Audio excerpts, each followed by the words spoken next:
I'm Jennifer Marks from Home and Textiles Today. And I'm Warren Schulberg with H&TT. And this is our third and final report from the New York Home Fashions Market.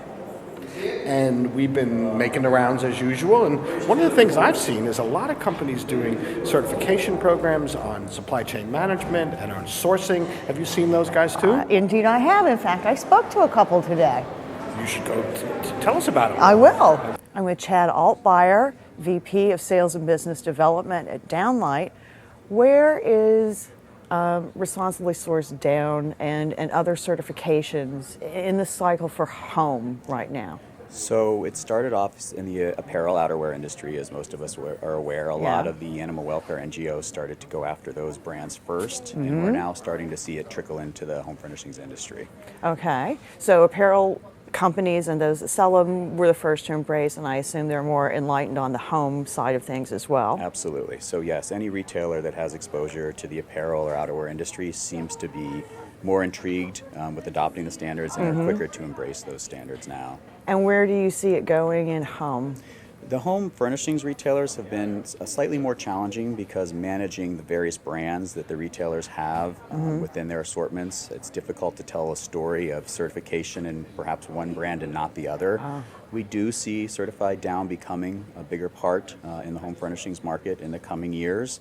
I do believe, though, that the traditional home furnishing retailers will be slightly slower to adopt than those that have exposure to the apparel industry. And that's the story usually, Yes, right? it is. Okay. Well, thank you. You're welcome. Thank you, Jennifer. I'm with Jeff Williams, Chief Operating Officer of Loftex USA. You guys have had Ecotech certification for a long time, yet you're calling it out on a couple of your new programs this week. Why is that? That's correct, Jennifer. We've actually been engaged with Ecotech now probably since about 2002. We started with Standard 100, and then we've, over the last several years, we've progressed to STEP as well as Made in Green.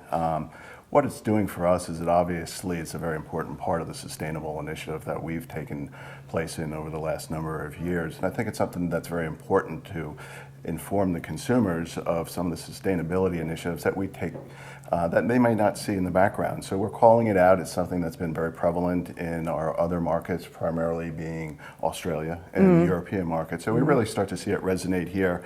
And it's really just informing the consumer of some of the things that they don't see in the background from a sustainable standpoint. So the extra value, the halo. Absolutely correct, right. Okay. And it's doing the world a bit of good. Good. Well, thank you. It's certainly my pleasure. All right. Hey, it's a good issue. They're all good. Well, you're right. So this is our farewell from the New York market. Be sure to follow us online, subscribe to our print publication, and I think we have a few more stops to make. Got a lot of ground to cover, not a lot of time. Okay, let's do it. Okay. Bye.